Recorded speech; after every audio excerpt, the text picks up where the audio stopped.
আসসালামু আলাইকুম, welcome to Nazma kitchen. আজ আমি আপনাদের সাথে কলজনের রেসিপিটা শেয়ার করব। তাহলে চলুন আমার রান্নাঘরে চলে যাই।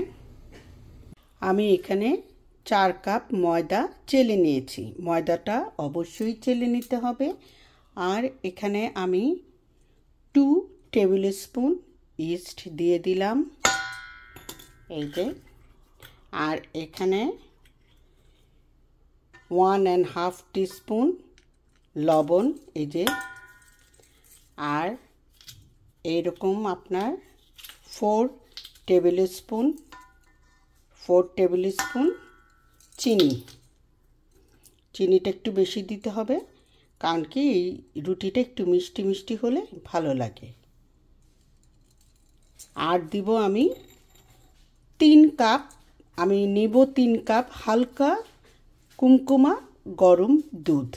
তবে 3 কাপই যে লাগবে তা না, আস্তে আস্তে করে দিব, একবারে দুধটা আমি ঢেলে দিব না, কারণ এক এক ময়দা এক এক রকম হয়, তখন কম বেশি দুধটা লাগতে পারে। এর জন্য অল্প অল্প করে দিবেন। এখন সবগুলো একটু মিশিয়ে নিলাম। এখন দুধটা একটু হালকা গরম করে এর সাথে আমি ময়দাটাকে একদম মেখে নিব।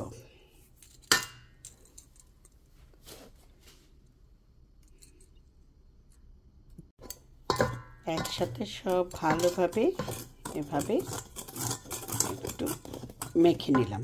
এখন দুধটা হালকা গরম, এই জিনিসটা খেয়াল রাখতে হবে যেন আঙ্গুলটা চুবানো যায়। বেশি গরম হলে কিন্তু ইস্টটা ফুলবে না। এখন আমি আস্তে আস্তে করে, একবারে সব ঢালবো না, দিয়ে আস্তে আস্তে আমি ময়দাটাকে মেখে নেব।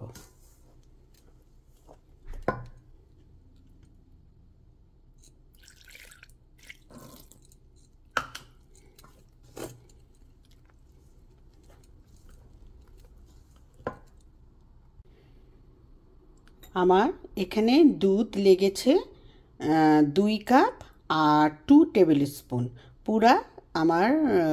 পুরা দুধটা লাগে নাই।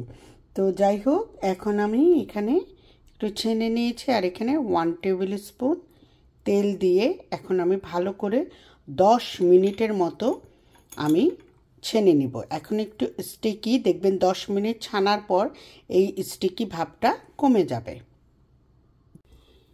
এই যে আমি 10 মিনিট ছেনে নিয়েছি, একদম আমার দেখেন একটা বলের মতো শেপ হয়েছে। এখন আমি উপরের নিচে এইভাবে একটু তেল দিয়ে নিব, তাহলে ড্রাই হবে না।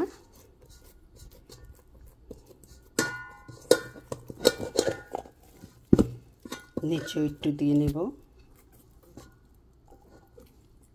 দিয়ে ব্যাস আমি একদম ঢাকনা দিয়ে 3 ঘন্টার জন্য গরম জায়গায় ঢেকে রাখব। আমি এই যে 4 ঘন্টা আমার হয়ে গেছে। তো যাই হোক, এই যে একেবারে এখন বাতাসগুলো বের করে নেব। খুবই সফট।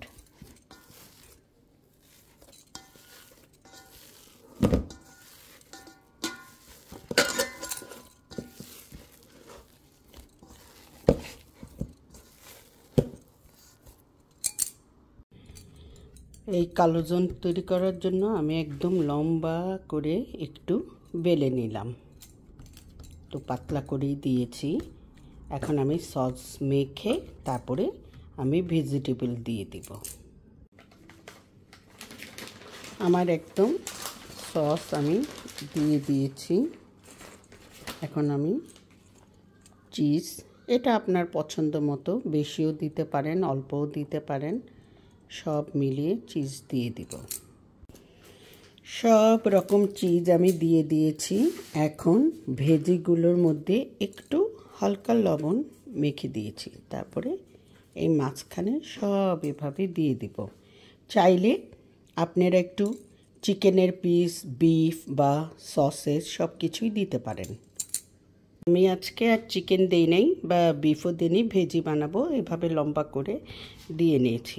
এখন উপর দিয়ে চিজ দিয়ে আমি উল্টিয়ে দিব। আমার কাছে মজরেলা চিজ একটু অল্প ছিল, তাই আমি একটু স্লাইস চিজও দিয়ে দিয়েছি। কোনো অসুবিধা নেই, আপনার পছন্দ মতো আপনি চিজ দিতে পারেন। মুখটা এভাবে দুপাশে টেনে মিলিয়ে দিয়েছি।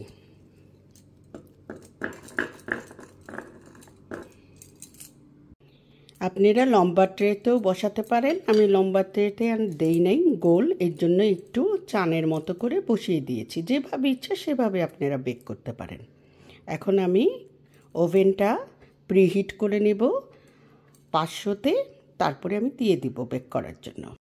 প্রিহিট দিয়ে দিয়েছি 480-তে।